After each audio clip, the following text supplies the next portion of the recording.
Welcome to Sweet Life Beat Life. We hope this video helps. You start by proving ownership and getting the phone ready. Make sure the J2 is charged above 50% and on Wi-Fi so remote tools can reach it. If you've only mistyped the pattern, attempt until the system offers forgot pattern. This triggers account-based recovery. Once offered, sign in with the Google or Samsung account credentials linked to the phone. Doing this avoids data loss and is faster than a reset, so try it first. If remote unlocking is possible, go to Samsung Find My Mobile and use the unlock function. You'll sign in and push the unlock command, which removes the pattern without erasing data.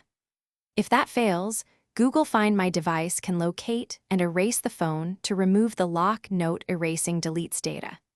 If you must reset locally, power off the J2, then press and hold volume up plus home plus power until recovery appears. And once the pattern is removed or you've completed a factory reset, go through the Android setup and sign into the Samsung and Google accounts you used before so you can restore backups and sync contacts.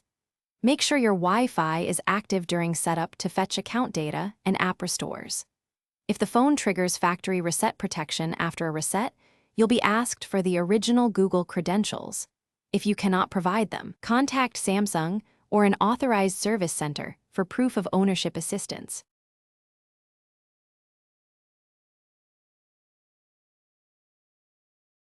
Thanks for watching. Consider subscribing if we helped you.